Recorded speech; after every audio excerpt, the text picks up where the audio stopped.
In Yeshe Lama, continuing on and with the text, we're on page 113, the increasing experience of the vision. So this is the second vision. So we had the basic starting point, which is fairly close to what we have with Trekcho, and then the visions that begin to appear as a part of that.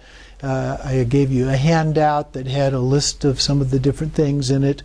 Also, that list is in the Innate Happiness book too. So here we have on page 113 the increasing experience of the vision. So this is the second one. Second, the increasing experience of the vision is as stated in the clear expanse. With the increasing vision, determine the degree to which the experience is enhanced. How much progress are we making here? Thus, otherwise, bliss, clarity, and no thoughts are generated through the gathering of the wind mind. The experience of that are the 10 signs of having purified the object of purification, such as smoke, mirages, and so forth.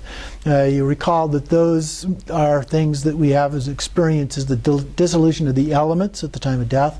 But there are other sources, such as Kala Chakra, that talk about them as things that arise as a result of certain meditation practices. So it can be in different contexts there. But the important point is really the next line. Since this involves mental fixation, the way this is not liberation is stated in the clear expanse. So basically he's saying, forget those things. Those are not what's important here.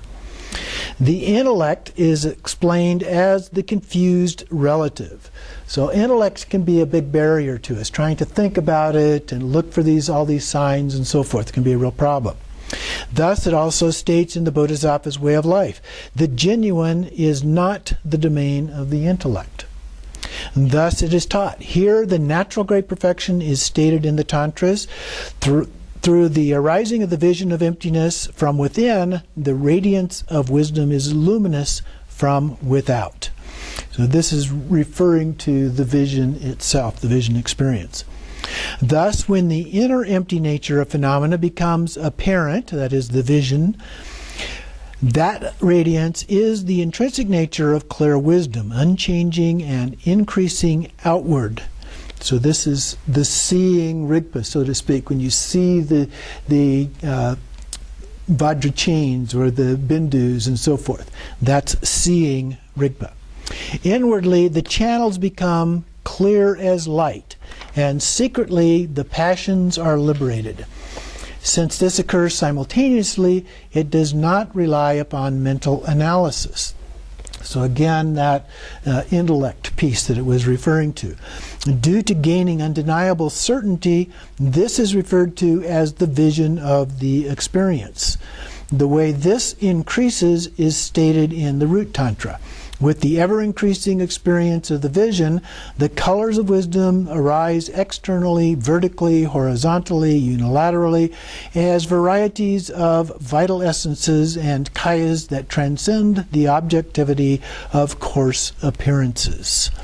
So the various lists and different lists are somewhat different than each other, but at this level we're beginning to see images of different things beyond just the tiglis and the Vajra chains and that kind of thing are becoming more clear. There may be patterns involved in the appearances and so forth. Thus, as the appearance of light increases, space and awareness separate from the point between the eyebrows. Now that means that there's a distance between them, between your eyebrows, the point between the eyebrows being here, and what it is that you are seeing.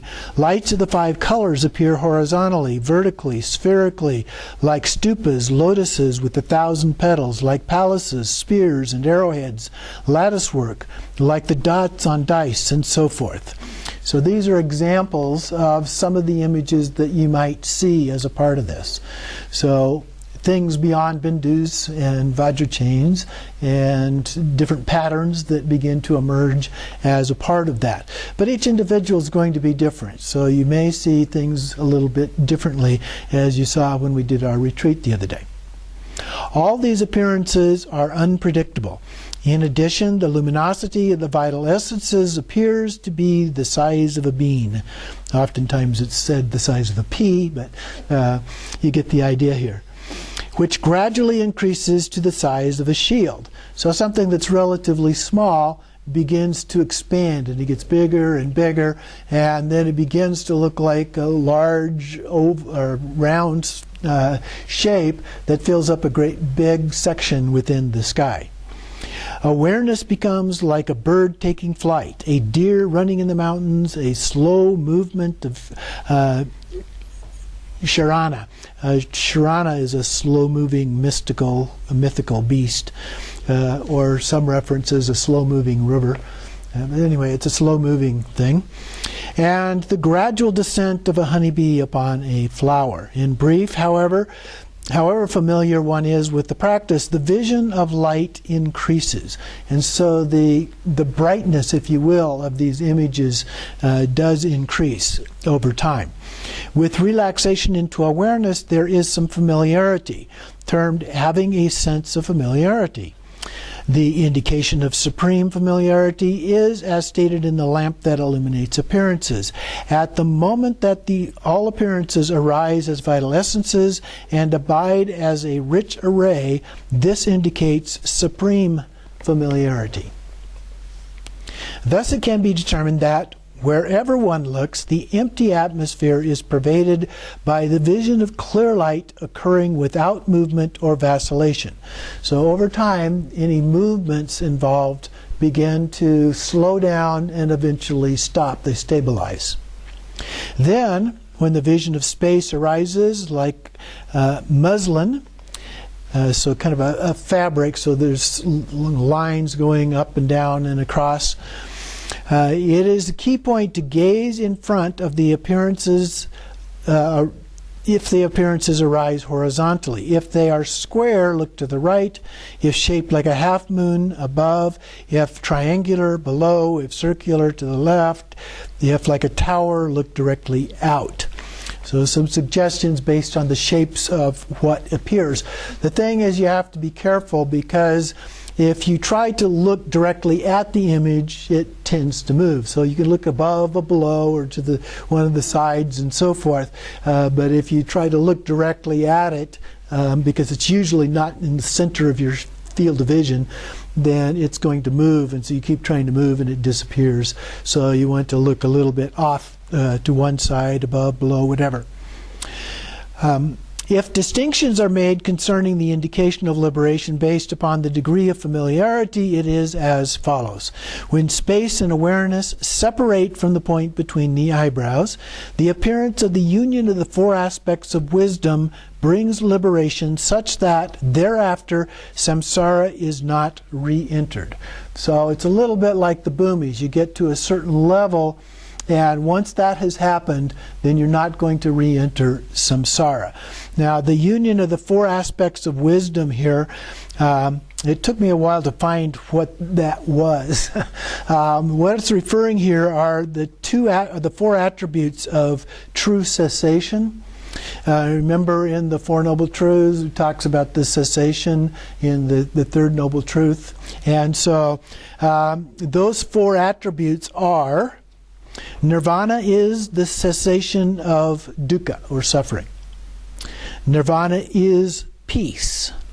Nirvana is magnificent, or supreme. Nirvana is definite emergence. In other words, we can't degenerate from that point, which is what it was referring to in the main text, that you cannot re-enter samsara at that point.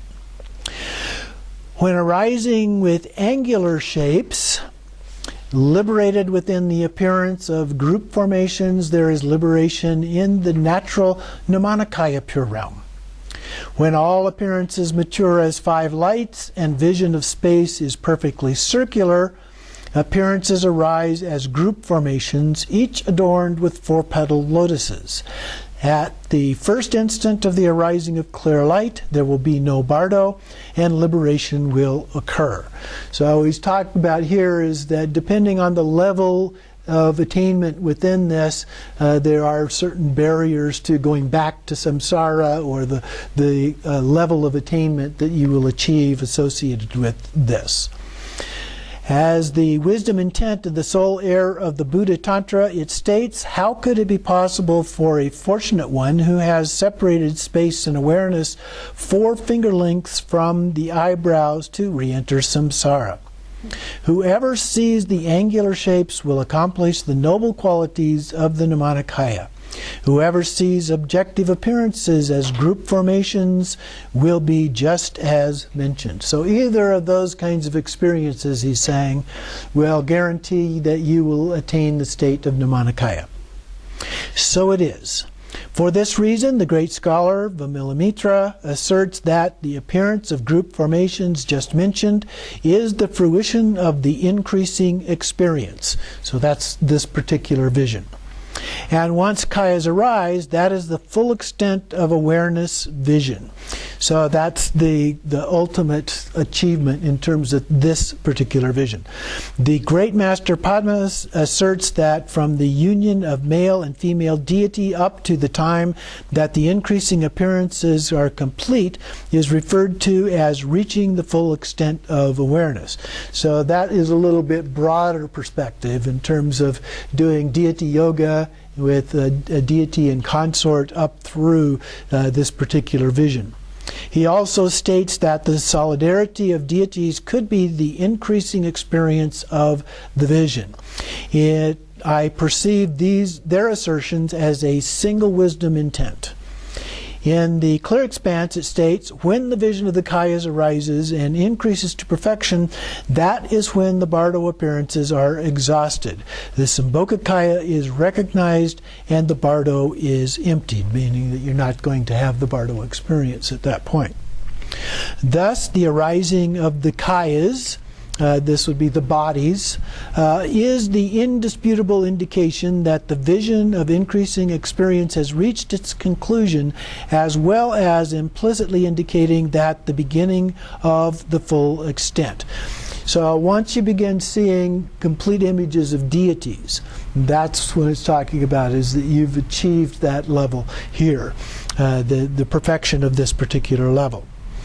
Analogous to seeing a mountain on the opposite side of a valley from both directions, the appearance of the solitary kaya of a deity depends upon both visions because of the interdependent nature of this accomplishment.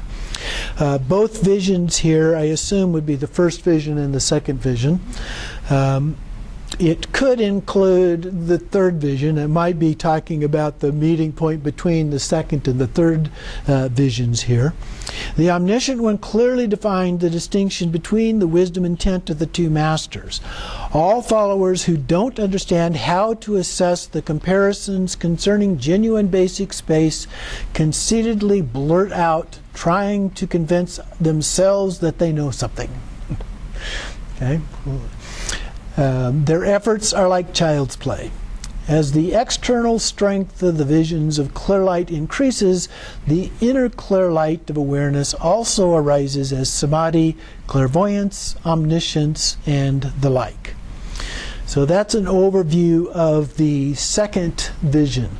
And it's just an increasing. So it's the first vision increasing in terms of the experience that we have of that vision.